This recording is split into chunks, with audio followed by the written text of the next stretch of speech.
Vamos a tener un momento de oración y encomendar este tiempo al Señor. Espero de nuevo que todos estén listos para aprender y para crecer en la palabra y en nuestro entendimiento. Gracias, Señor. Tú nos dices que debemos amarte con toda nuestra fuerza, con todo nuestro ser, con cada Mami, su vaina. con cada aspecto de nuestro ser, incluyendo la mente. Ayúdanos a pensar claramente, con precisión en esta noche, acerca de lo que tú nos enseñas en tu palabra. Queremos ser claros cuando comunicamos el Evangelio. No queremos que haya confusión, no queremos añadir a tu palabra. Y queremos, Señor, ser claros con lo que tú nos dices que es el Evangelio. Así que bendícenos, Señor, y cuídanos, Señor. Danos la fuerza en esta noche para poder enseñar. Danos, Señor, salud. Bendice a cada uno de mis hermanos, pastores, ancianos, líderes, Señor. Bendice a ellos, su familia, su ministerio. Y gracias, Señor, en esta noche por tu gran amor por cada uno de nosotros. Lo que hacemos, Señor, es porque primero tú nos amaste a nosotros. Y porque somos hijos tuyos, Señor, hay gran gozo en nuestro corazón y queremos enseñar, queremos edificar, queremos ser portavoz tuyo para poder, Señor, compartir con otros las buenas nuevas de salvación. Aún en esta semana, ya que estamos hablando del evangelismo, Señor, si es posible, pon personas a nuestro lado, delante de nosotros, para poder compartir algo de ti y apuntar a otros a Cristo. Te lo pedimos, Señor, en tu nombre. Amén. All right. Vamos a entonces compartir aquí.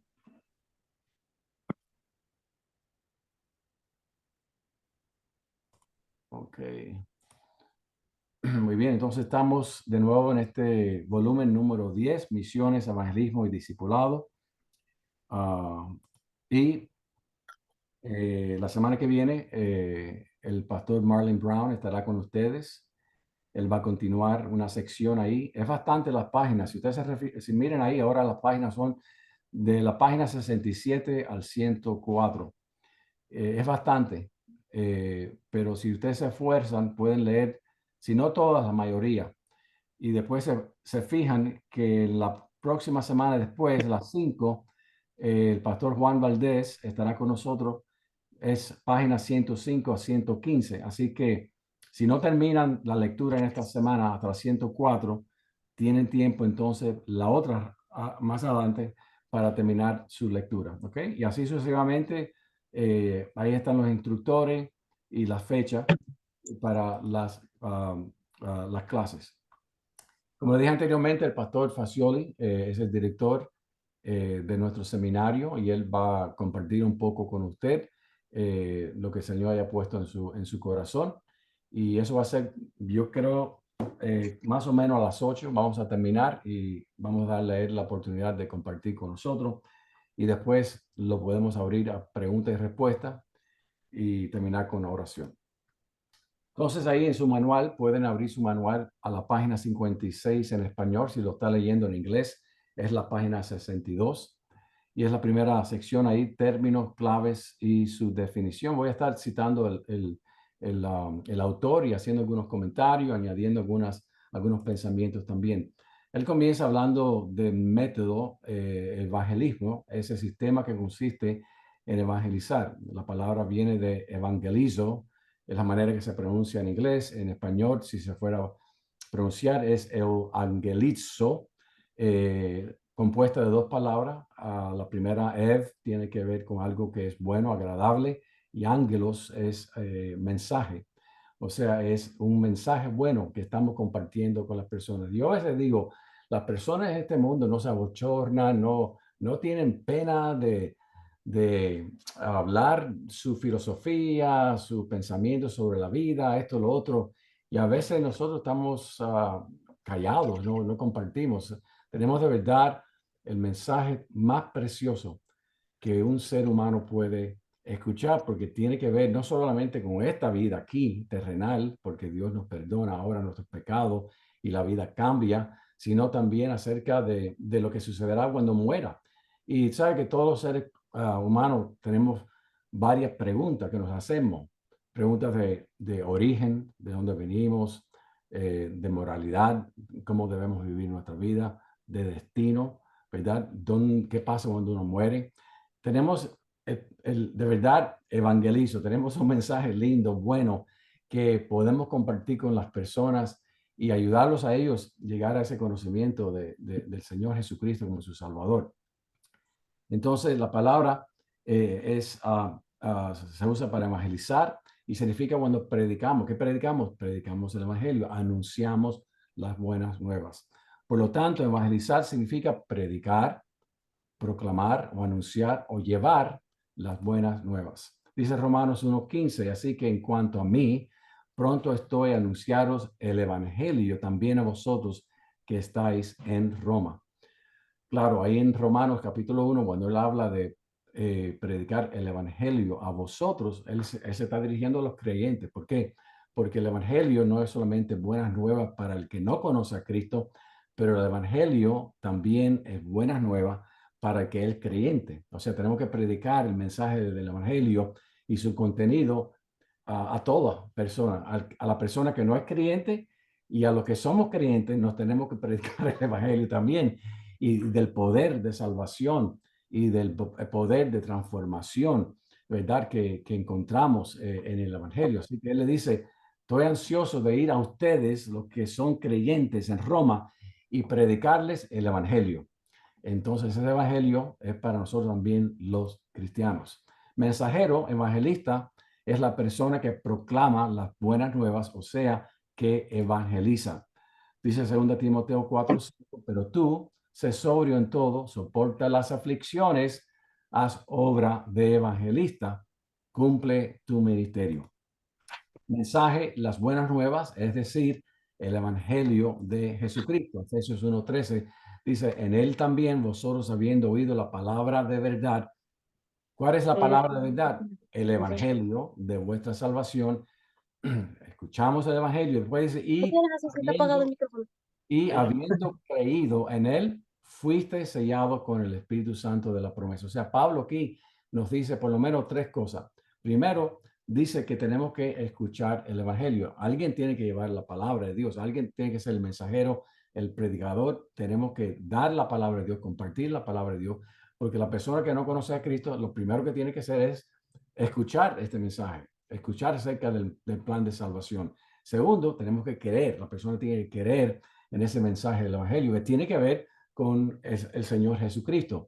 Y por último, cuando la persona ha escuchado, ha creído, en ese momento esa persona es salva. Y aquí específicamente dice que eres en ese momento sellado con el Espíritu Santo. O sea, básico, pero aquí está el proceso, ¿verdad? Se predica la palabra de Dios, la persona se le invita a creer en Jesucristo y en ese momento, no más tarde, en ese momento, Dios entra a vivir en esa persona y esa persona es sellada con el Espíritu Santo. El autor dice que la Biblia asume que todos los creyentes tomarán parte en la tarea de evangelizar, es decir, en el ministerio de evangelismo. No se trata solamente de aquellos que han sido profesionalmente entrenados en el ministerio, ni solamente de aquellos que tienen el don espiritual de evangelizar. O sea, aquellos que venimos de un trasfondo católico, ¿verdad? El cura, ¿verdad? Lo hace todo, ¿verdad?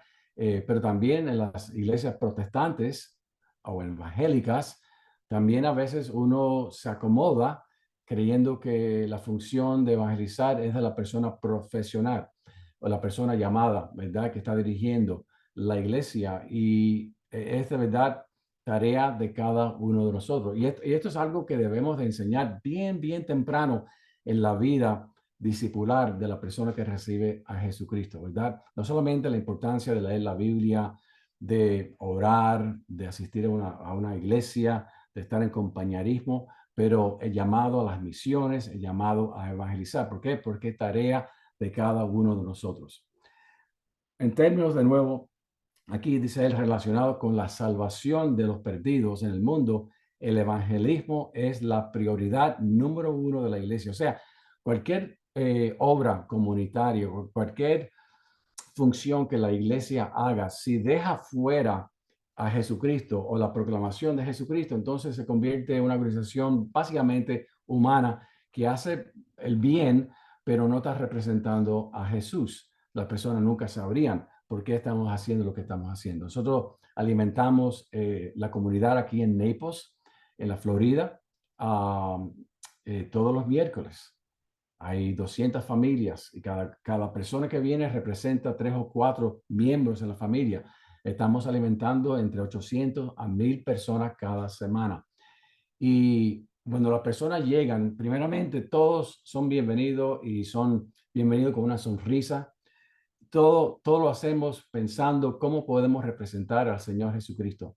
Las personas cuando hacen en línea, se ora con cada persona o con cada familia. Se le pregunta cuál es su necesidad y oramos con cada persona. ¿Por qué? Porque no queremos simplemente alimentar, dar comida, que es tan importante en este momento, ¿verdad? Cuando alguien recibe alimentos que puede durar unos días a una semana, ese dinero que hubiera usado para los alimentos, ahora lo puedo usar para pagar la electricidad o pagar otra cosa, poner gasolina o algo así. Entonces estamos ayudando. Pero qué triste si nunca mencionaríamos a Jesucristo, si no oramos con las personas, si no le decimos que Dios le bendiga, si no le mostramos un corazón servicial que representa al Señor Jesucristo. O sea, todo apunta a Jesucristo. Que el cristiano observe delante del mundo una manera piadosa de vivir.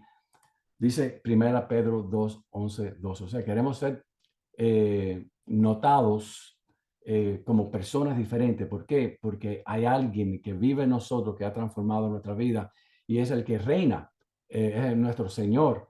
Y lo que hacemos es por Él, porque Él me amó primeramente a mí, porque entonces estoy correspondiéndole a su amor. Pero 1 Pedro 2 dice, amados, yo os ruego como a extranjeros y peregrinos que os abstengáis de los deseos carnales que batallan contra el alma, manteniendo buena vuestra manera de vivir entre los gentiles, para que en lo que murmuran de vosotros como de malhechores, glorifiquen a Dios en el día de la visitación al considerar vuestras buenas obras. Entonces, la primera tarea, creo que es la primera tarea que aparece en su libro, y no tenemos tiempo aquí para escuchar a ustedes. Yo tengo algunas sugerencias que vamos a compartir, pero eh, ¿por qué algunos creyentes no comparten el Evangelio? ¿Cuál sería la razón por la cual algunos cristianos no hablan de Jesucristo, no comparten a Jesús? Y hay varias razones. Primero, siempre cabe la posibilidad que la persona que está con usted, a lo mejor no ha entendido el Evangelio, esa persona todavía no es salva. Esa posibilidad siempre existe. Esa persona tiene que nacer de nuevo. También puede ser que esa persona desconoce de la Gran Comisión, se le ha enseñado muchas cosas, pero se ha dejado la proclamación del Evangelio, la Gran Comisión para más tarde, ¿verdad? Yo soy uno de aquellos que creo que se le debe enseñar bien cerca al momento que esa persona recibe a Cristo, el llamado a ser embajador del Señor. Hay temor y el temor lo inmoviliza. Yo tengo personas que están pasando por un entrenamiento para líderes que hacemos nosotros en la iglesia. Una persona que ama al Señor, ha dado clase con nosotros en la iglesia, es una persona linda que está creciendo el Señor, pero cuando llega el momento de evangelizar, se inmoviliza. El temor toma control sobre su vida. Estamos orando, estamos hablando sobre esta situación en ella, ayudándola a entender que no tenemos que tener temor si entendemos que simplemente estamos compartiendo una historia de lo que Dios ha hecho en nuestra vida con una persona, nuestro testimonio. Estamos hablando simplemente de la persona de Jesucristo.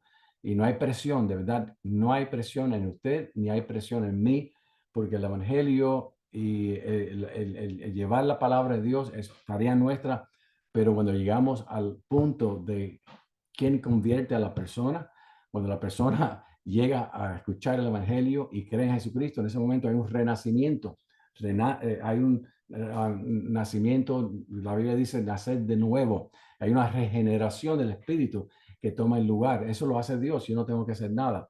Si la persona va a recibir o no, esa persona está libre para recibir y creer o rechazar el Evangelio. No tenemos que tener ningún temor.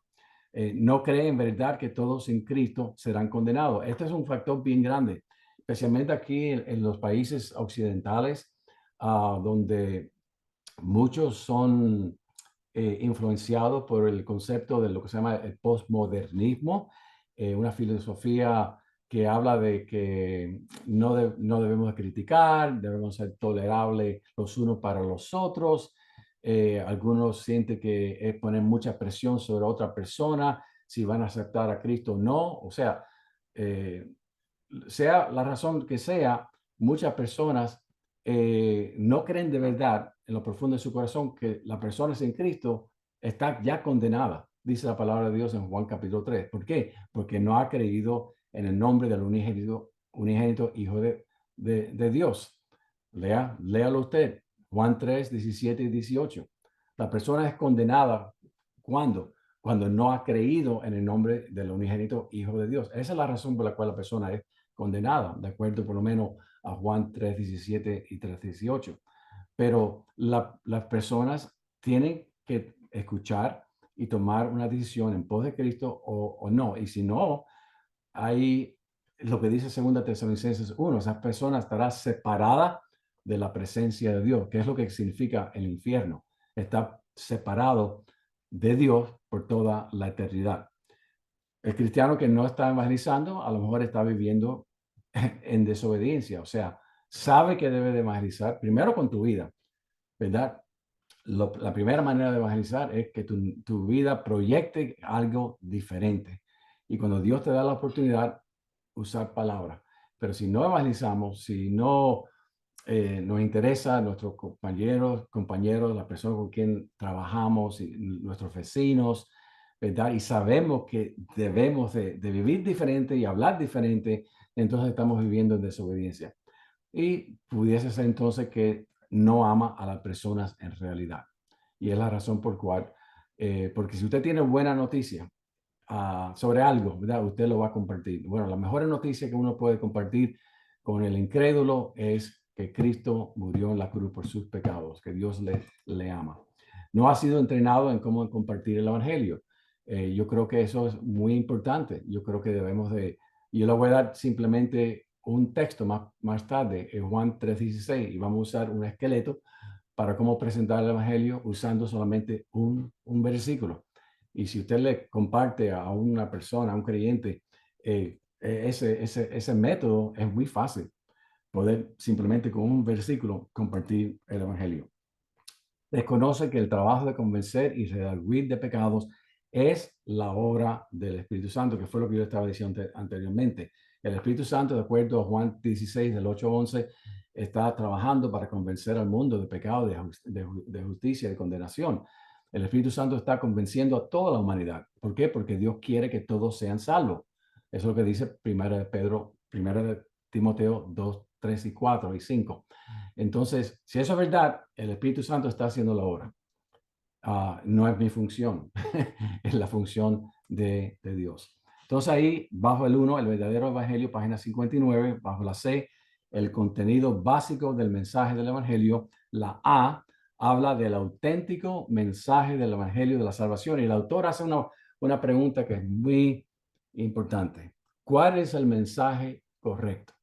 ¿Cuál es el contenido mínimo requerido en el mensaje?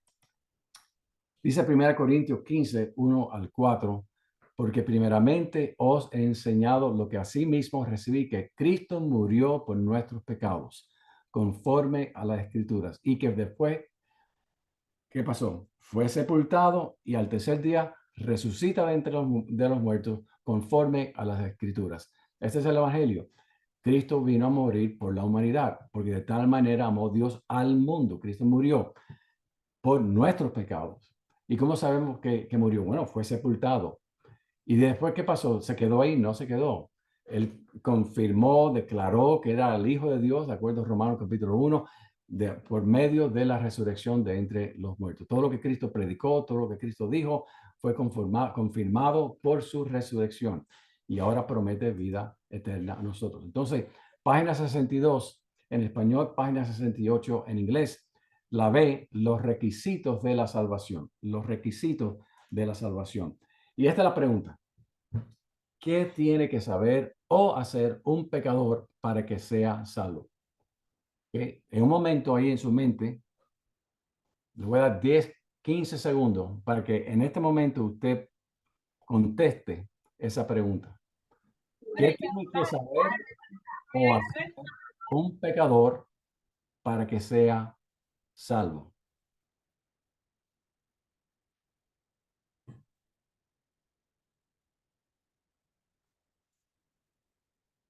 La salvación es obra que pertenece totalmente a Dios.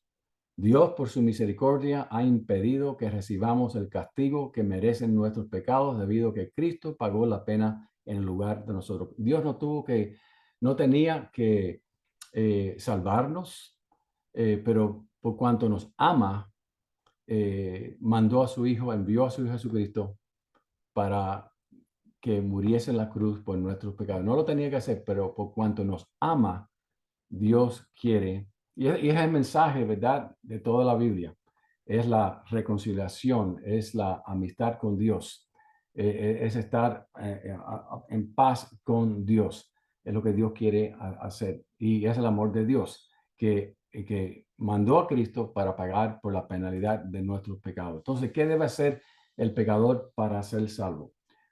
La palabra requisito significa condición indispensable para que pueda realizarse una cosa. Entonces, lo que quiero comunicar, lo que quiero que usted piense junto conmigo en esta noche es cuál es el requisito, cuál es la condición indispensable para que pueda realizarse la salvación en la persona. Ya leímos muy simplemente un versículo, ¿verdad?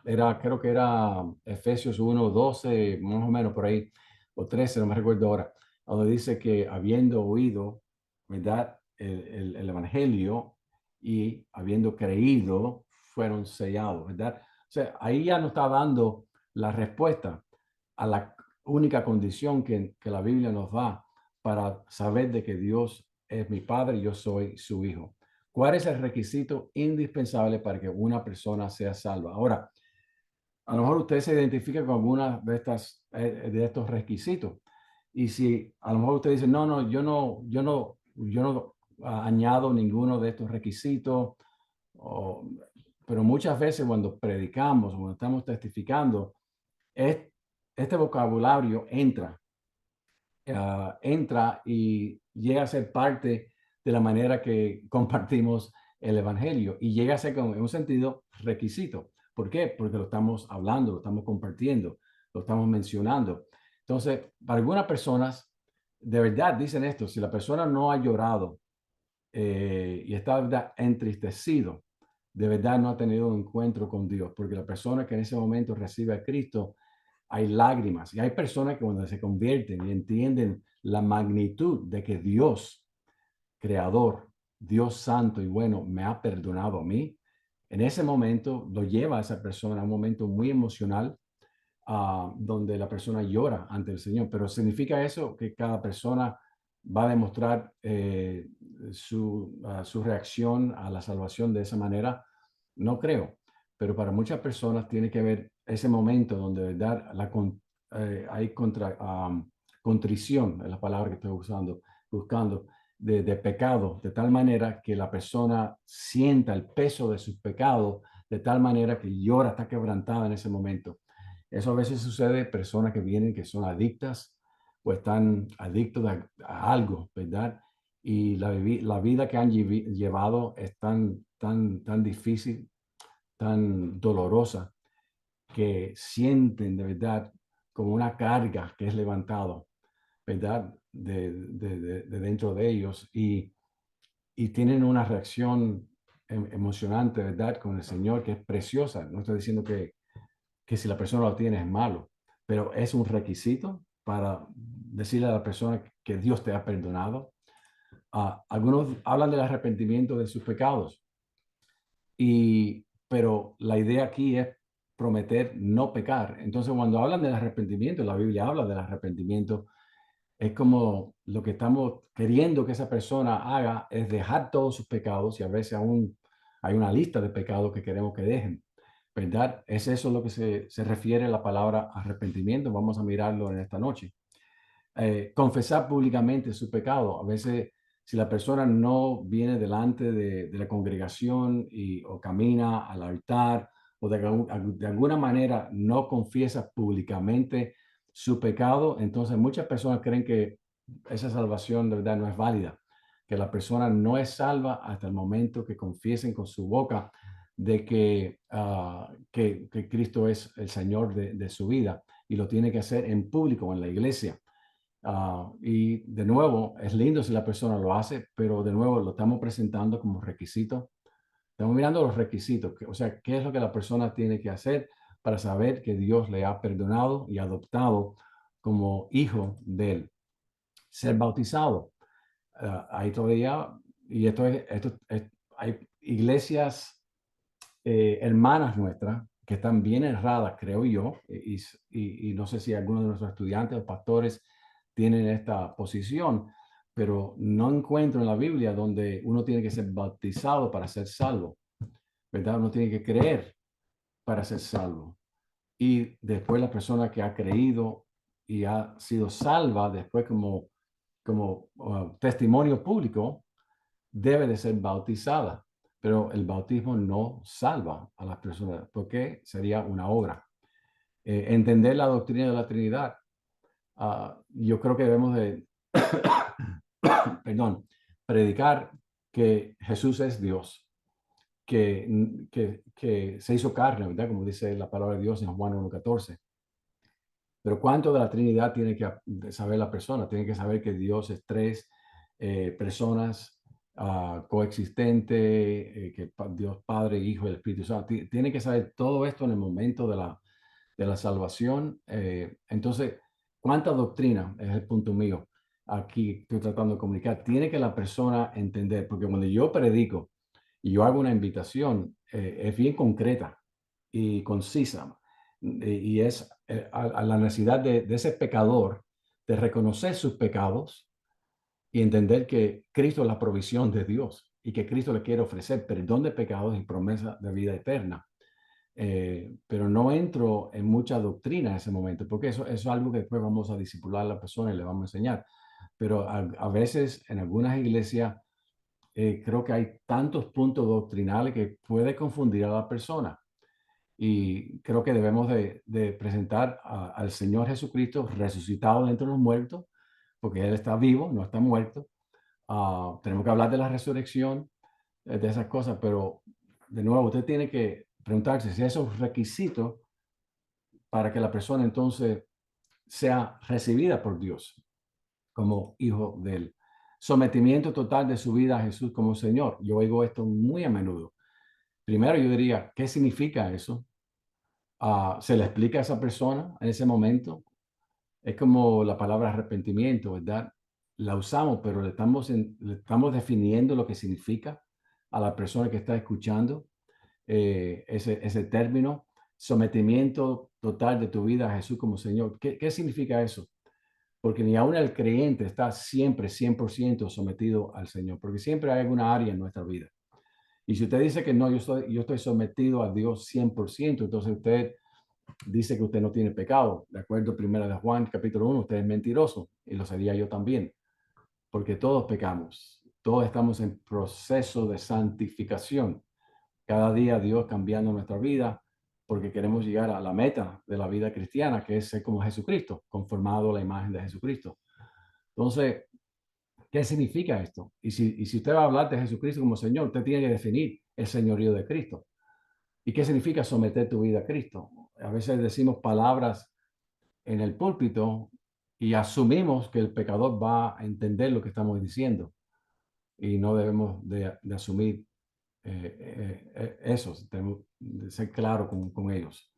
Vivir una vida santa. Bueno, yo estoy de acuerdo que debemos de vivir una vida santa, pero es el llamado a la vida santa el requisito para que Dios me perdone a mí.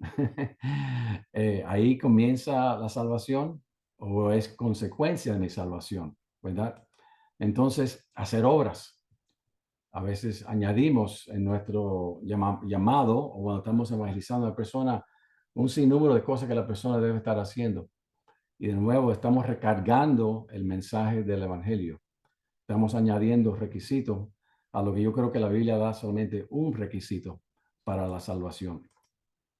¿Cuál es el requisito indispensable para que una persona sea salva o justificada y perdonada por el Señor. Eso es lo que estamos buscando. ¿Ok? Queremos que esa persona sepa lo suficiente para que sea salva, sea justificada delante de Dios y perdonados sus pecados.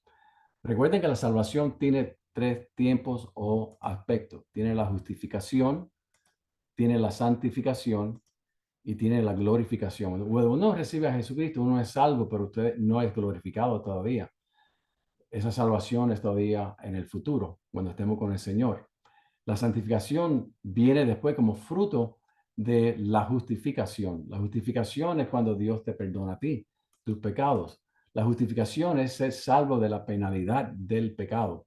Mientras que las dos otros aspectos tienen que ver con salvación del poder del pecado. Cuando uno se somete a Cristo, hay salvación o liberación del poder que el pecado tiene en la vida suya cuando vivimos en santidad. Y glorificación es cuando Dios nos salva de la presencia del pecado.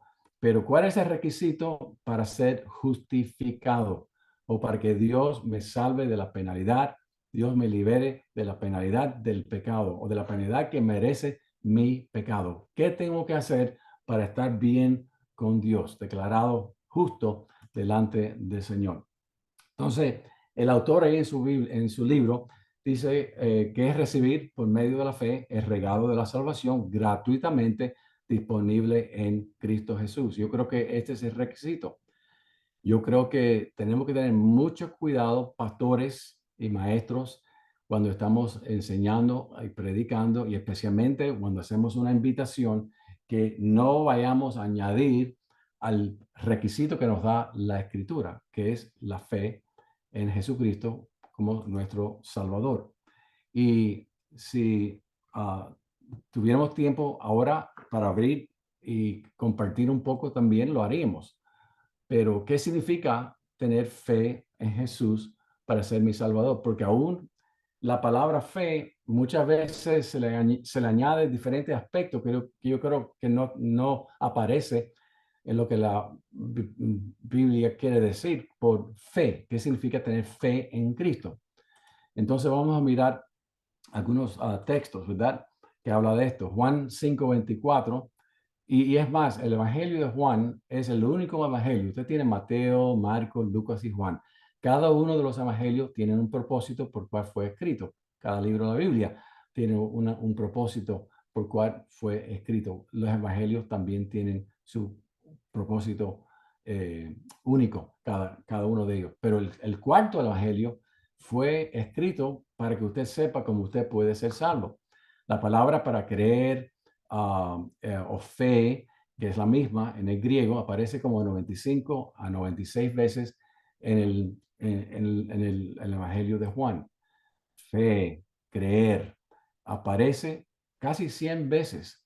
Y al final de Juan, Juan dice que escribió acerca de los milagros, acerca de los yo sois.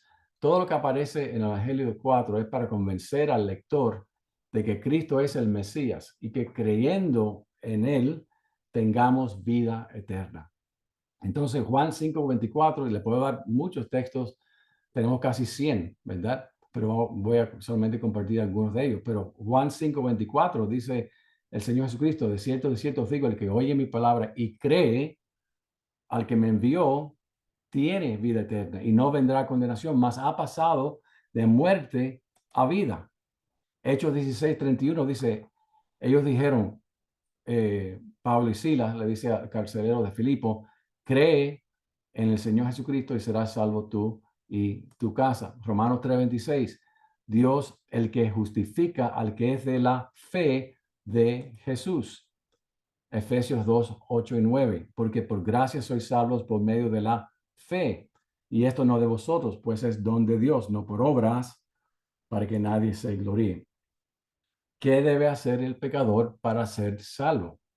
Y pudiéramos seguir dándole textos bíblicos aquí, ¿verdad?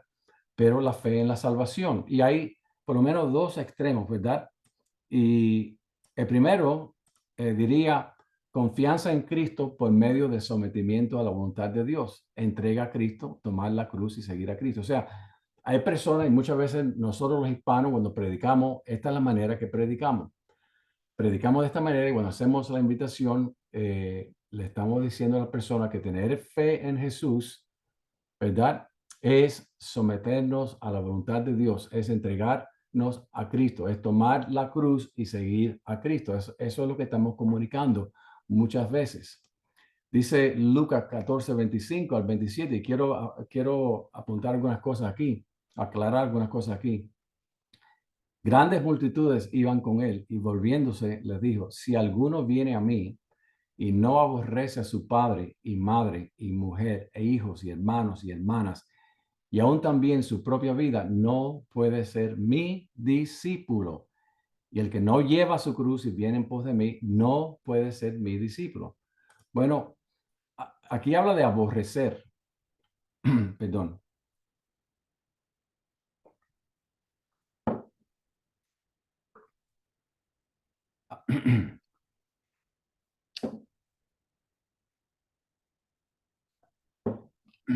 Aborrecer a su padre, aborrecer su propia vida.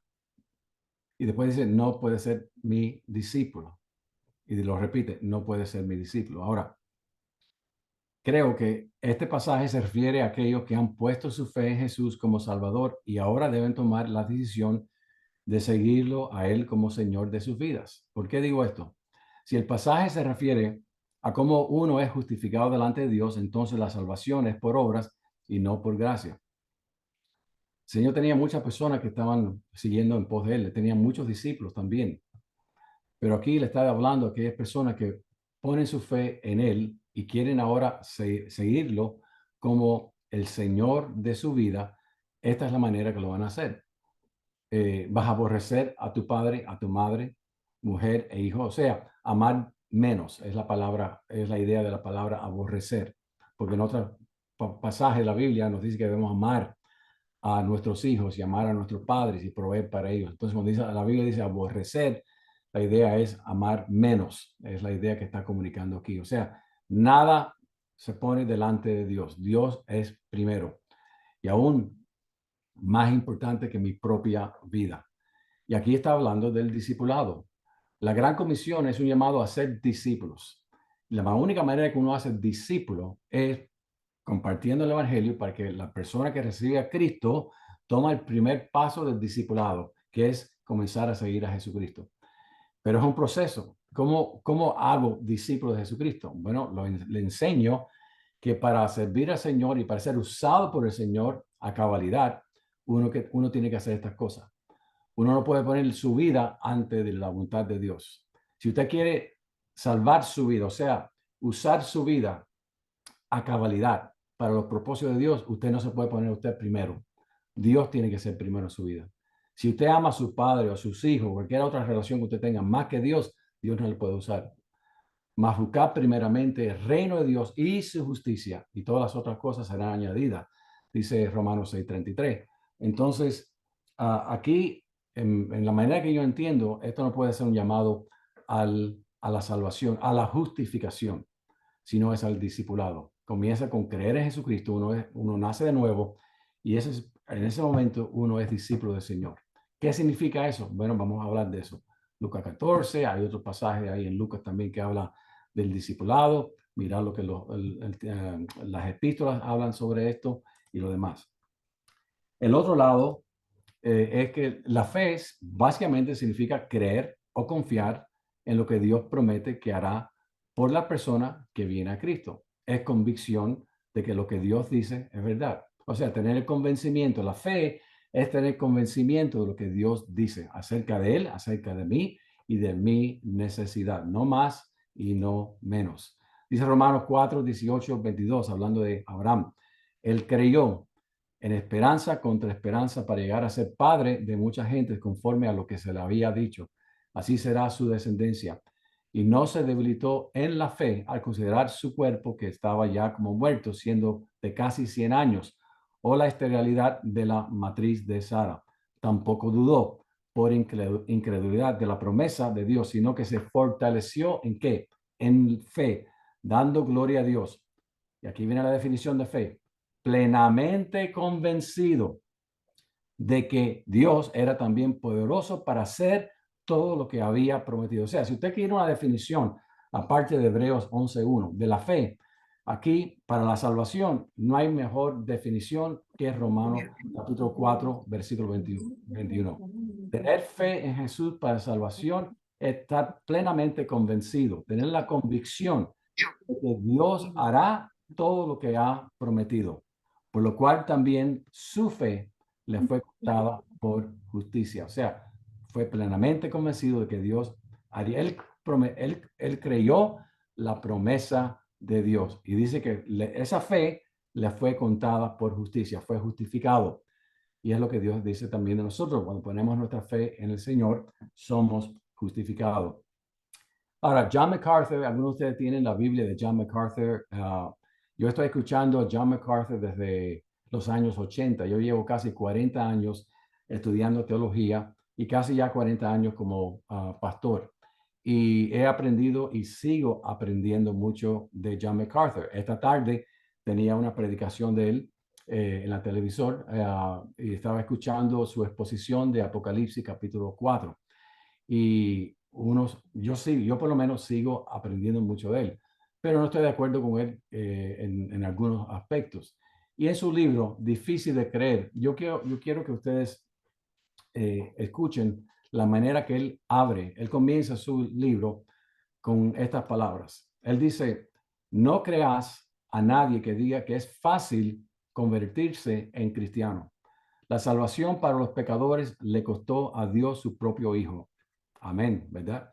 Le costó la vida al Hijo de Dios y te costará lo mismo.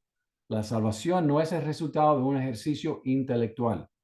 Proviene de una vida vivida en obediencia. Fíjense lo que está diciendo, la salvación. Fíjense lo que está diciendo, la salvación. O sea, que Dios te perdone a ti, que Dios te adopte como hijo, que Dios te prometa la vida eterna, ¿ok?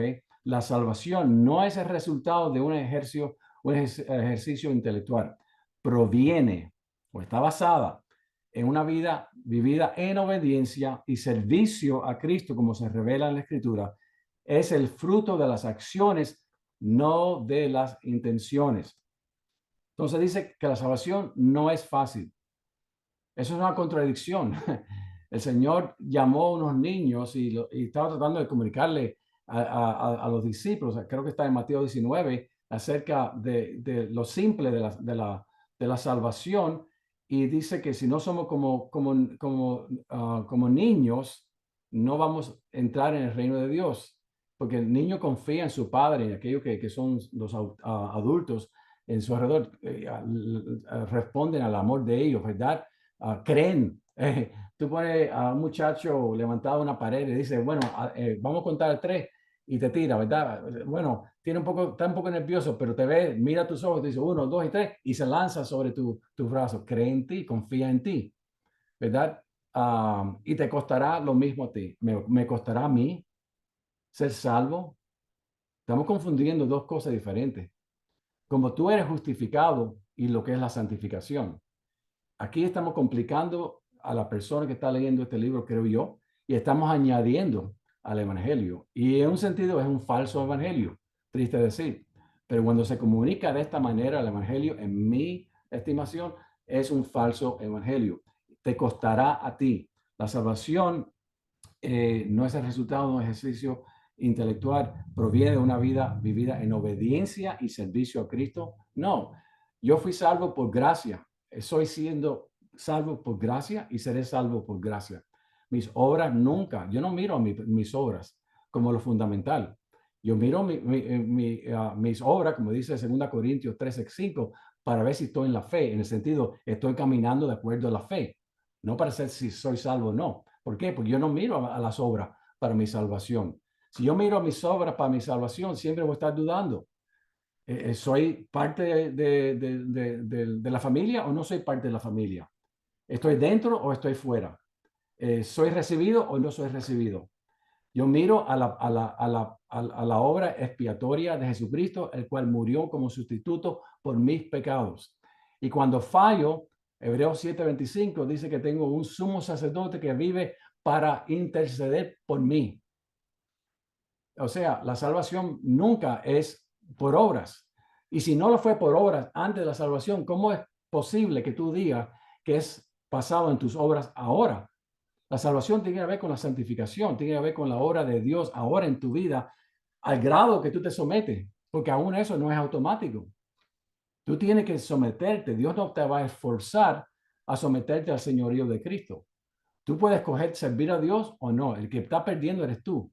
El quien va a perder ser usado aquí en la tierra eres tú. El quien va a ser miserable va a ser tú. El que no tendrá galardones en el cielo cuando muera serás tú. Pero la salvación nunca es por obras. Pero en la pasión de querer ver una vida, una iglesia pura, una iglesia santa, a veces yo creo que añadimos cosas que no es bíblica, no es lo que el Señor ha enseñado. Y al final dice que la vida que vivimos, no las palabras que hablamos, determinan nuestro destino eterno. Nuestro destino eterno ya se estableció cuando Jesús, en Colosenses capítulo 2, dice que cuando Él fue clavado, crucificado en la cruz, todos mis pecados fueron clavados ahí, junto con Él. Y esos pecados, en el momento que Cristo muere por mí, son futuros, ¿verdad? Porque yo todavía no existía en la historia. Cuando Cristo muere en la cruz por mis pecados, todos mis pecados, pasado, presente y futuro, fueron clavados junto con Él. Entonces, las obras son importantes y es el fruto del arrepentimiento.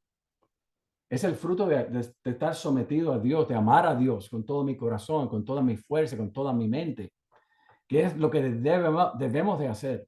Y es la razón por la cual estamos estudiando la Biblia, porque queremos que el llamado más lindo, más grande es amar a Dios. Es lo más sublime que hay en toda la vida, en nuestro existir, es Dios, la doctrina de Dios tan fundamental, la gloria de Dios, vivir para Dios, para los propósitos de Dios. Pero cuando yo fallo y veo la obra mía que fallé, estoy equivocado cuando me pregunto si soy salvo o no. Porque tengo que regresar a la obra de Cristo en la cruz. ¿Qué significa que Cristo haya derramado su sangre en la cruz por mis pecados? Si usted no tiene una doctrina sana de la cruz, eso va a entonces crear problemas en su santificación. Yo soy hijo de Dios y soy hijo de Dios por la eternidad. Vamos a leerlo un momento. Tito 3, 4, 7. De nuevo, él dice que la vida que vivimos, no las palabras que hablamos, determinan nuestro destino eterno. Tito 3, 4 al 7 dice, nos salvó no por obra de justicia. Versículo 7, para que justificado por su gracia. ¿Y qué es gracia? Gracia es el favor de Dios, es la bondad de Dios, es el favor inmerecido de Dios, que fue dado a mí antes de ser salvo. Se me da a mí ahora cuando yo flaqueo y no siempre vivo una vida de obediencia a Dios, y se me dará en el futuro cuando esté cara a cara delante del Señor, siempre por gracia, nunca por obras. Efesios 2, 4 y 9, porque por gracia sois salvos por medio de la fe. Y esto no de vosotros, pues es don de Dios, no por obras para que nadie se gloríe. ¿Qué dice? Porque por gracias sois salvos por medio de la fe. Permite que esto sí pueda entrar en su mente, no por obras. Léalo 100 veces, porque por gracia sois salvos por medio de la fe. Y no es de vosotros, es un don de Dios. O sea, toda la obra de salvación viene de Dios, es obra de Dios. Y no es por mis obras. ¿Por qué? Para que nadie se gloríe. No soy yo el que me salvé. Fue Dios en su gran amor al enviar a Cristo. Entonces, el significado de la fe para la salvación, fe en Jesús significa ser persuadido acerca de lo que Dios dice. En otras palabras, es la seguridad de que lo que Dios ha prometido es verdadero o digno de confianza. No es determinación de obedecer o rendirse. Si usted le dice a la persona, el pecador, usted se tiene que rendir, usted tiene que obedecer al Señor, usted le está añadiendo al evangelio. Usted tiene que reconocer que usted es un gran pecador, pero que nuestro Dios es un gran Dios, que me amó de tal manera que envió a su Hijo Jesucristo para que Él viviese una vida perfecta por mí, la vida que yo jamás podré vivir. Se llama la obediencia activa. En la teología se llama la obediencia activa de Jesús. En Jesús ya yo cumplí la ley. Él la vivió por mí. Wow. Y es de esa unión ahora con Dios, de ese lazo de amor que Dios me tiene a mí, que yo le voy a corresponder a Dios en una vida que agrada a Dios. Es confianza en lo que Dios dice de mí, un pecador, y acerca de la vida eterna que puede tener a través de su Hijo Jesucristo. ¿Qué dice Juan 5:24? De cierto os digo, el que oye mi palabra y crea al que me envió, tiene, eso está en el tiempo presente, eh, tiempo presente, no que lo tendrá o podrá tenerlo, tiene. ¿Qué hace usted con ese versículo? Tiene tiempo presente, vida eterna, y no vendrá condenación, mas ha pasado tiempo perfecto. Algo pasó ya en el pasado, pero sigue teniendo consecuencia ahora en el presente. Ha pasado de muerte a vida. Ya yo no, ya mi experiencia no es la muerte. La experiencia mía es vida, vida ahora, una vida nueva en Cristo Jesús y vida eterna para siempre. Tiene vida eterna ahora. Esa es su posesión por la gracia y la misericordia de Dios. Entonces, de nuevo, la pregunta es esta. ¿Está usted seguro de que usted posee vida eterna? ¿Saben que hay pastores que se han convertido? Estuvieron predicando por años, siempre pensando que eran las obras, nunca confiando plenamente en la gracia de Dios y en el amor de Dios, creyendo que tengo que hacer, tengo que estar activo, tengo que ir allá, tengo que ir allá, tengo que ir a la iglesia, tengo que orar, tengo que leer la Biblia, tengo que compartir el evangelio, tengo que vivir de esta manera, y construir la presión, si no, debe ser, oh Señor, por cuanto estoy seguro en esta salvación, en esta relación contigo, oh Señor, te amo y quiero vivir una vida que te glorifica a ti, ¿verdad? Pero quizá usted como pastor o como estudiante de esta noche, y seriamente le hago la pregunta, ¿está usted seguro de que posee vida eterna? Y si no, usted simplemente tiene que reconocerlo delante del Señor y entender de que la salvación es por gracia y no por sus obras. Dice en Juan 6:47 el Señor, el que cree en mí tiene vida eterna. El que cree en mí tiene vida eterna. Juan 6:47. Gálatas 2:15-16, justificado por la fe de Cristo y no por las obras de la ley, por cuanto por las obras de la ley ni ninguna otra obra nadie será justificado.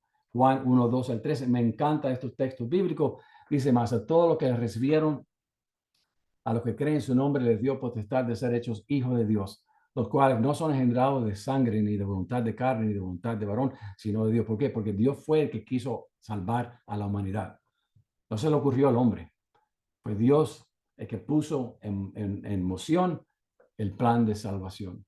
Y dice, fíjense la promesa, más a todos los que les recibieron, a los que creyeron su nombre, Dios le dio la autoridad de ser hechos hijos de Dios. Gloria a Dios. Yo sé que yo soy hijo de Dios. No importa lo que pase en mi vida, no importa lo que venga en mi vida, yo soy hijo de Dios. ¿Lo merezco? No, pero por la misericordia y la gracia de Dios soy de Él por toda la eternidad. ¿Y qué del arrepentimiento? Bueno, Hechos 17:30 dice, pero Dios, habiendo pasado por alto los tiempos de esta ignorancia, ahora manda a todos los hombres o personas en todo lugar que se arrepientan. O sea, el arrepentimiento es parte del evangelio. Pero ¿qué es lo que significa? Bueno, el autor dice, ¿qué hay acerca del arrepentimiento? ¿Es un requisito adicional para salvación? Él dice no, sino que el arrepentimiento forma parte integral del ejercicio de la fe salvadora. En la Biblia, arrepentirse significa cambiar de mente, volverse a Dios y alejarse del pecado. O sea, si eso es lo que estamos comunicando cuando hablamos de arrepentimiento, yo estoy completamente de acuerdo, porque tiene que ver con un cambio de mente o de opinión. El arrepentimiento en el griego, metanoia o metanoeo, significa que pensar o percibir después o diferente, tener un pensamiento diferente de qué, de quién es Dios, de quién es Jesucristo, de quién soy yo como pecador y mi necesidad de Cristo. Arrepentimiento inicial, en mi opinión, significa que uno se dé cuenta que uno es pecador y que uno necesita que Dios nos salve de nuestros pecados. Pero cuando hablamos del uso de la palabra en el Nuevo Testamento, las palabras se van desarrollando con el tiempo. La palabra arrepentimiento, metanoia, tiene más enfoque en el fruto del arrepentimiento, o sea, la vida diferente que tú vas a vivir. El arrepentimiento significa cambio de enfoque y de estilo de vida. Ese es el resultado o fruto de una vida transformada por el Espíritu de Dios. Yo creo que fue en Lucas capítulo 3. Me estoy apurando porque yo sé que el pastor Facio le va a hablar con nosotros esta noche. En Lucas capítulo 3, Lucas ahí nos da las palabras de Juan el Bautista, que habla acerca del fruto del arrepentimiento. O sea, el arrepentimiento en el Nuevo Testamento es más que simplemente un cambio de enfoque sobre quién es Cristo y quién soy yo. Yo creo que eso es un arrepentimiento inicial. Pero el énfasis de la palabra arrepentimiento en el Nuevo Testamento tiene que ver con un cambio de vida que Dios quiere crear en usted y en mí. El problema es cuando ponemos eso antes de la salvación, antes de la justificación, y llamar al pecador a una vida que no puede vivir. ¿Por qué? Porque no ha nacido de nuevo. La persona tiene que nacer de nuevo por el Espíritu Santo para entonces sus ojos ser abiertos y ahora uno vivir una vida diferente, una vida transformada por el Espíritu Santo de Dios y vivir una vida llena del fruto del arrepentimiento. El teólogo Wayne Grudem, en su libro sobre la teología sistemática, escribió: no podemos decir que alguien tiene que vivir realmente esa vida cambiada durante un periodo de tiempo antes que el arrepentimiento pueda ser genuino. O de lo contrario, el mundo del arrepentimiento se convierte en una especie de obediencia que podríamos hacer para merecer la salvación para nosotros mismos. O sea, aún en el arrepentimiento a veces no vemos cambio inmediato en la persona, pero lentamente algunas personas cambian de inmediato en el primer día, pero para otras personas comenzamos a ver fruto del arrepentimiento más tarde. No significa que la persona no se ha arrepentido, no significa que la persona no se ha dado cuenta de su necesidad de Jesucristo, que ha recibido a Cristo como Salvador, aunque no veamos grandes cambios en su vida. Algunos de ustedes tienen hijos que se han apartado del Señor, hijos que se criaron en el Evangelio, hijos que estuvieron con ustedes y hoy no van a la iglesia o no participan de las cosas y es bien difícil. No están viviendo esa vida de consagración, dando el fruto del arrepentimiento, pero no significa que no sean salvos. Tenemos que seguir orando para que Dios los traiga de nuevo al redil, ¿verdad? Pero lo que dice aquí Grudem es muy importante. Y después añade esto: pero nunca debemos intentar exigir que haya un periodo de tiempo en el que la persona en realidad viva una vida cambiada antes de darle la seguridad de perdón. O sea, no tenemos que, usted tiene que cambiar y si no vemos ningún cambio desde el principio, usted no es salvo. No, no, vamos a dar tiempo. Vamos a dar tiempo para que Dios obre en la vida de la persona, porque todo creyente va a dar fruto. Algunos damos más fruto de diferentes maneras, pero todos vamos a dar fruto, porque es la evidencia, ¿verdad?, de que Cristo está en nosotros, una nueva vida. Cristo comienza a transformar nuestra vida. En otras palabras, el pecador que cree en Jesús debe tener seguridad de salvación y de vida eterna en el momento que recibe al Señor Jesucristo como Salvador o no ha entendido el Evangelio. ¿Por qué? Porque Cristo lo dijo: el que cree en mí tiene vida eterna. O sea, si esa persona sale ahí y usted le pregunta, ¿es usted salvo o no? Y dice, bueno, no estoy seguro si soy salvo o no, porque mi vida a veces, yo sé que hay cosas en mi vida. Pero usted no ha entendido el mensaje de la salvación. Dios le promete como pecador perdonarle y darle vida eterna. No está basado en sus obras. ¿Por qué? Porque el arrepentimiento y el fruto del arrepentimiento viene más tarde. Aquí tengo bastante, yo le puedo mandar todas estas diapositivas para que usted la pueda leer después. Tenía como una teología en miniatura aquí sobre el arrepentimiento, pero vamos ya para terminar el plan de salvación usando un versículo. Usted puede usar una servilleta, un papelito, ¿verdad? Y usted puede entrenar a alguien, ¿verdad? Se lo lleva con usted a algún lugar, a tomarse un café con una persona que no conoce a Cristo y usted puede modelar para ellos usando Juan capítulo 3, versículo 16. Y usted comparte con la persona que no conoce a Cristo usando solamente un texto bíblico. Y esa persona está siendo entrenada, está viéndolo a usted cómo se puede llevar a alguien a los pies de Cristo. lo primero que dice este texto es del amor de Dios. Hable del amor de Dios. Dice, porque de tal manera amó Dios al mundo. Explica lo que significa que Dios nos ama. Y la provisión de Dios que ha dado a su Hijo unigénito. No hay ningún otro plan para la humanidad, solamente Cristo. No hay salvación en ningún otro nombre, ¿verdad? Bajo el cielo que el nombre de Jesucristo, dice Hechos capítulo 14, ¿verdad? La provisión de Dios que ha dado a su Hijo unigénito. ¿Cuál es la condición para que uno pueda ser salvo, perdonado, para que todo aquel que en él cree? Recuerde que Juan es el evangelio de creer, ¿verdad? De saber cómo uno es salvo. ¿Y cuál es la promesa de Dios? Que no se pierda, mas tenga vida eterna. O sea, un texto, ¿verdad? Y hay muchos otros métodos que usted puede usar, el puente, la ilustración del puente, tremendo, ¿verdad? Pero usando Juan 3:16, usted puede practicar con esa persona que está aprendiendo, que está siendo discipulada. En grupo pequeño, usted lo pone para practicar usando Juan 3:16. Usted primero modela para ellos, después lo pone ellos a practicar y después un día se lo lleva con usted a testificar, ¿verdad? Y ellos pueden escucharlo usted lo hace, después usted deja que ellos lo hagan también, ¿verdad? Pero Juan 3:16, el amor de Dios, la provisión de Dios, la condición de Dios y la promesa de Dios. Cuando compartan el Evangelio, siempre asegúrese de mantener claro el mensaje de la gracia salvadora de Dios que viene solo por la fe en Cristo. El pecador primero viene como mendigo para recibir el regalo gratuito de Dios y luego Dios adopta al pecador para que sea su hijo por la eternidad, cambiando su naturaleza y transformándolo para que sea un recipiente de gloria y honor para el Señor. Y ese es el fin. Queremos que Dios sea glorificado en todo. Queremos vivir una vida que glorifica a Dios. ¿Por qué? Porque un pecador miserable, Dios lo salvó. Y ahora le debo mi vida. Y debo vivir mi vida para Él hasta el día que Dios me llame a su presencia. Hubieron en los años 2003, 2007, muchos incendios allá en California y inventaron lo que es conocido como el 911 a la inversa. Y básicamente la idea es que el piloto, cuando vea que hay incendio, puede entonces informar a las personas que están en cierta región de ahí en California, y hay muchos incendios casi todos los años, y que esa persona tenga la oportunidad de irse. Pero ustedes saben lo que pasó.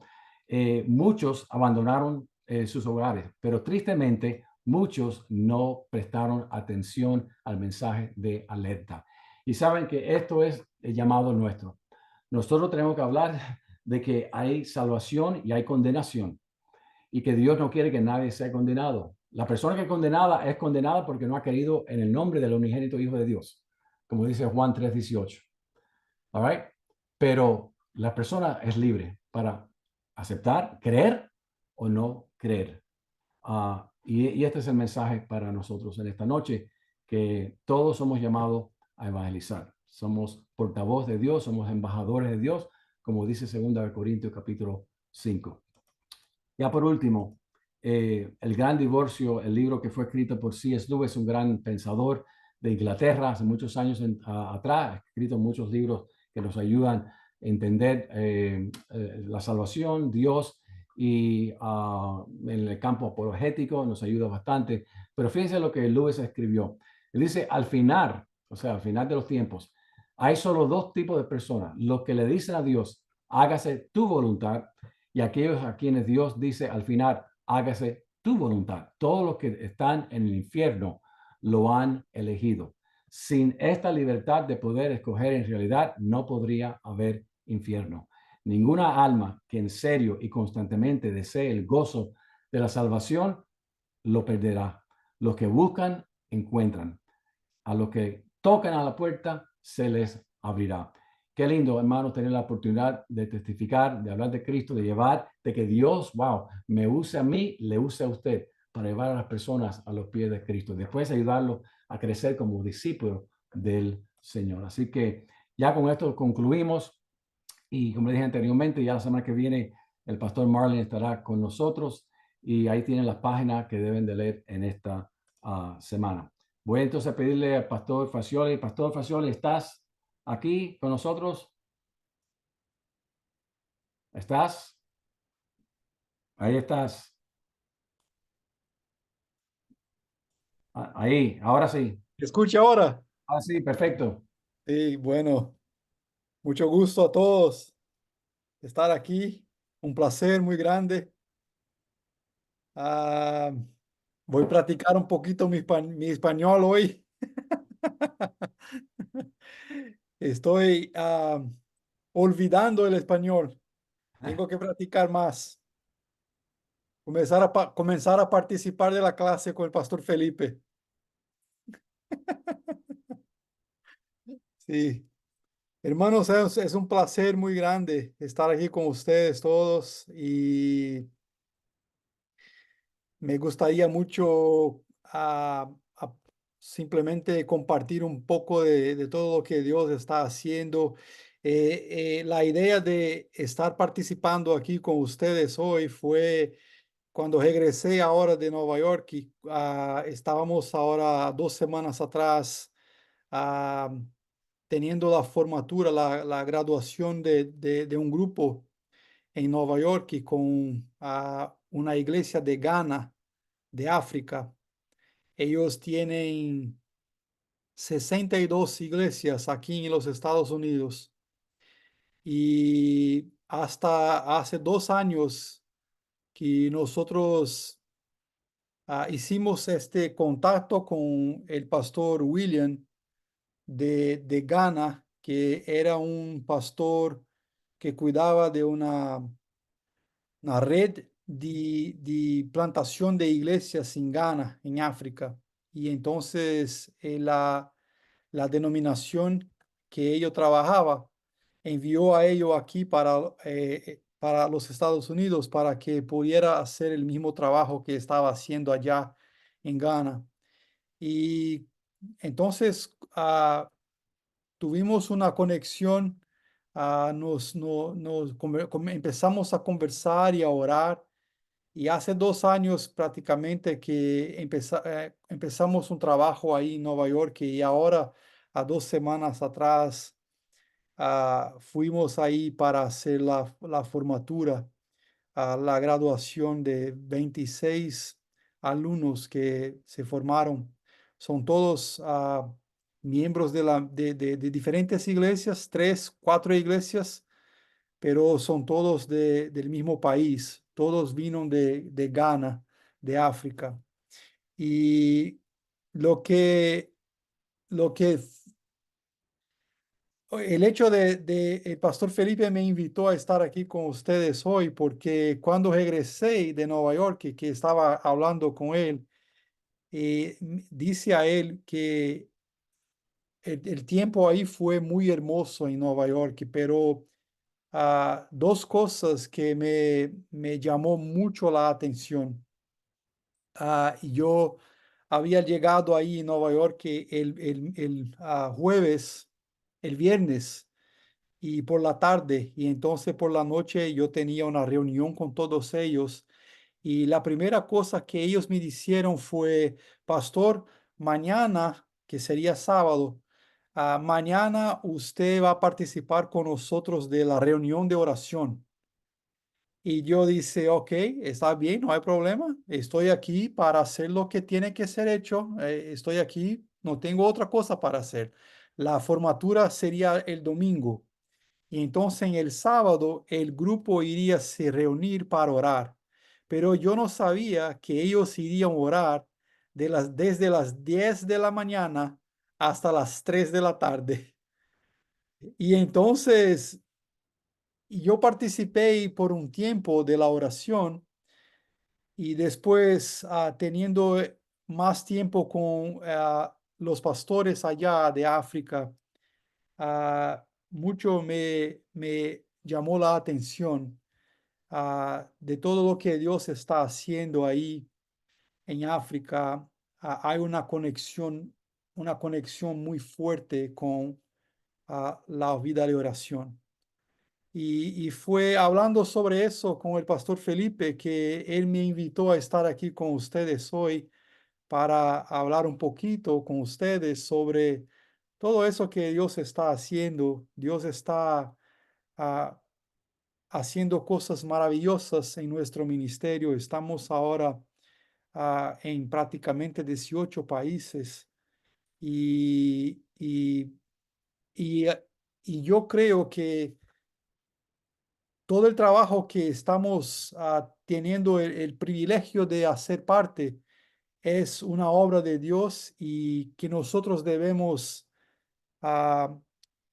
buscar una vida de oración más intencional delante del Señor. Entonces fue prácticamente eso que estaba hablando con el pastor Felipe. Yo no sé si él tiene alguna, si quiere abrir para que alguno de ustedes tenga algunas preguntas para hacer o no, pero me gustaría leer dos pasajes de la palabra para ustedes, que fueron pasajes que Dios tiene hablado muy fuerte en mi corazón en estos últimos meses, toda vez que tengo un tiempo de oración con el Señor. Esos dos versículos son versículos que el Señor siempre trae a mi memoria. Y entonces empezó a orar estos versos. Déjame compartir aquí con ustedes. Ok, aquí no puedo. El primer versículo está en Juan capítulo 17. Yo no sé si ustedes tienen ahí como ver en su Biblia, pero Juan capítulo 17, y yo voy a leer la nueva versión internacional, que dice así, el versículo 17: santifícalos en la verdad, tu palabra es la verdad. Como tú me enviaste al mundo, yo los envío también al mundo. Y aquí estamos, el Señor Jesús está orando por sus discípulos y entonces está pidiendo al Padre: santifícalos a los discípulos de Él, santifícalos en la verdad, tu palabra es la verdad. Y como tú me enviaste al mundo, yo los envío también al mundo. Y por ellos me santifico a mí mismo, para que también ellos sean santificados en la verdad. Este versículo, yo no quiero tomar mucho tiempo, pero una cosa que me llama mucho la atención aquí, y cuando estoy orando por nuestro ministerio y estoy orando por la vida de ustedes y por la vida de todos los demás hermanos y hermanas que participan de nuestra red en estos 18 países. Muchas veces yo estoy orando y estoy pidiendo al Señor: Señor, estoy ahora pidiendo al Señor para bendecir la vida de mis hermanos y mis hermanas en todos estos países. Algunos de ellos yo conozco personalmente, a otros no, solamente por medio de Zoom, videoconferencia o alguna cosa así. Y a muchos, muchos, muchos yo no conozco, tampoco por medio de videoconferencia o personalmente, pero Dios conoce a todos ellos. Y, y, y la posición que tenemos, por ejemplo, como un líder de una iglesia o de una organización, estamos orando por las personas. Y este pasaje me llamó mucho la atención porque Jesús estaba orando por sus discípulos. Y él dice en el versículo 19, él dice: y por ellos me santifico a mí mismo. Esa es la postura que yo particularmente adopté, tomé para mi propia vida como un líder en la iglesia, un líder en mi casa, un líder de un ministerio. Yo tomé esta postura para mi propia vida en favor de ellos. Yo me santifico a mí mismo. Yo creo que estamos hablando con líderes aquí, líderes de iglesias, líderes de ministerios, líderes de grupos pequeños, grupos de estudio bíblicos. Muchos de ustedes, Dios tiene llamados diferentes, misioneros, pastorais, líderes de ministerios, cuidando de los niños. Pero mírate, cuando usted ora por su pueblo, cuando usted ora por su familia, desde su casa hasta su ministerio, cuando está orando por su casa, cuando está orando por su ministerio, por los hermanos y hermanas, por las ovejas de la iglesia, o cuando está orando por Leadership Outreach y la red que tenemos en todos estos países, yo quiero invitarles y desafiarlos a tener esta misma postura que Cristo Jesús. A la postura de, y por ellos me santifico a mí mismo. En otras palabras, Jesús dice, tu palabra es la verdad, santifícalos en la palabra, tu palabra es la verdad. Y un otro pasaje que está siempre en mi mente es Colosenses capítulo 3, el versículo 16, que dice, la palabra de Cristo habite ricamente en ustedes. La palabra de Cristo habite ricamente en ustedes. En otras palabras, yo quiero desafiarlos a ustedes todos, a mis hermanos y hermanas en Cristo Jesús,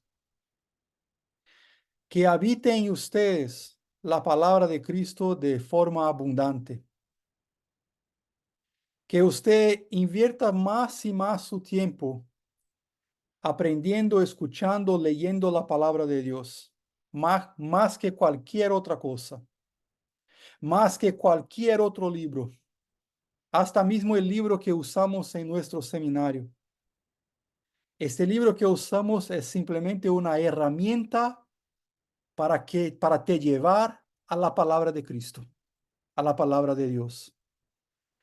Yo quiero invitarlos a juntarse a nosotros, santificando a nosotros en la palabra de Dios, dejando con que la palabra de Dios venga a habitar de forma abundante en nuestras vidas, para que nuestro ministerio pueda ser, el ministerio pues pueda fluir de nuestra vida con Dios. Puede ser una consecuencia de nuestra vida con Dios. Lo que hay, la mayor necesidad que tenemos hoy, en cualquier que sea parte del mundo, la iglesia global hoy necesita de hombres y mujeres de Dios, totalmente comprometidos, compromisados con la palabra de Dios, totalmente que están buscando santificarse a sí mismos en la palabra, separándose, buscando a Dios, consagrándose a Dios, consagrando todos los días un tiempo delante del Señor, buscando la presencia de Dios, buscando una vida delante de Dios con sensibilidad para escuchar lo que el Espíritu Santo de Dios está hablando con la iglesia, para que podamos entonces hacer parte de todo lo que Dios está haciendo alrededor de este mundo. Y lo que me llamó la atención fue que eso es lo que yo pude ver en nuestros hermanos de Ghana y la forma como ellos estaban buscando a Dios. Todas las horas que estaban orando, desde las 10 de la mañana hasta las 3 de la tarde, estaban orando y leyendo la palabra y oraban y leían la palabra y oraban y leían la palabra. Y entonces yo empecé a pensar, Señor mío, yo quiero tener también una sed y una inclinación para desear tu presencia también de esta manera, de esta forma. Y yo creo que todo lo que Dios está haciendo en el mundo, Dios no necesita de mí y de usted para hacer lo que Él quiere hacer en el mundo. pero para nosotros va a ser un privilegio participar. Y yo creo que nosotros necesitamos cada vez más santificar a nosotros mismos delante del Señor, hacer con que la palabra de Dios habite en nosotros de forma abundante, para que el Espíritu Santo de Dios pueda cada vez más nos usar y nos usar como un instrumento de Dios en este mundo. Entonces, hermanos míos, es un placer muy grande estar aquí con todos ustedes, compartiendo un poco de todo, un poquito de lo que Dios tiene hablado en mi corazón. Y me gustaría mucho dejar incentivarlos a leer nuevamente Juan capítulo 17. Jesús estaba orando al Padre, pidiendo por los discípulos. La postura que él tuvo delante del Padre: Padre, estoy te pidiendo por ellos y en favor de ellos me santifico a mí mismo. Eso es lo que hago, por ejemplo, cuando voy a orar por mis niños. Padre, te pido ahora por mis niños. Y en favor de ellos yo me santifico a mí mismo. Quiero ser un hombre de Dios para que ellos puedan ver, para que ellos puedan saber que yo soy un hombre de Dios, que su papá es un hombre de Dios, un hombre que ama a Dios, un hombre que tiene temor de Dios. En este sentido que estoy diciendo que tenemos que nos santificar, tenemos que nos separar, tenemos que ser hombres y mujeres de Dios. Y eso solamente es posible mediante la palabra de Cristo que habita ricamente en nosotros. Debemos hacer con la palabra que la palabra habite ricamente en nosotros, porque solamente a través de la palabra somos limpios por medio de la acción del Espíritu Santo. Entonces, gracias, Pastor Felipe, por la oportunidad de Gracias, pastor. compartir.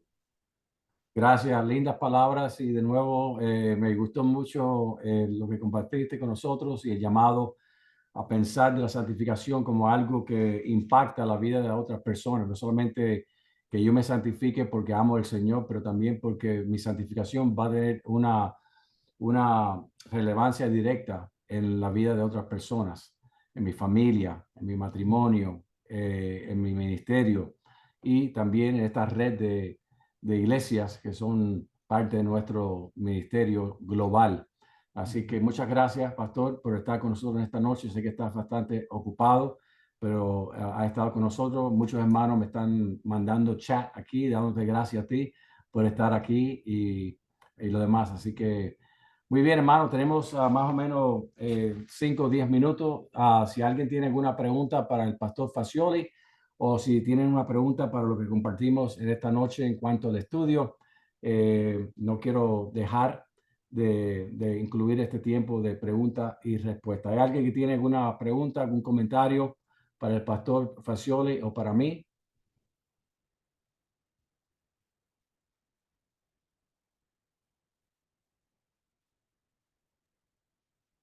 Ok, muy bien. Así que, hermano, esta clase ha sido grabada y vamos a enviarla entonces mañana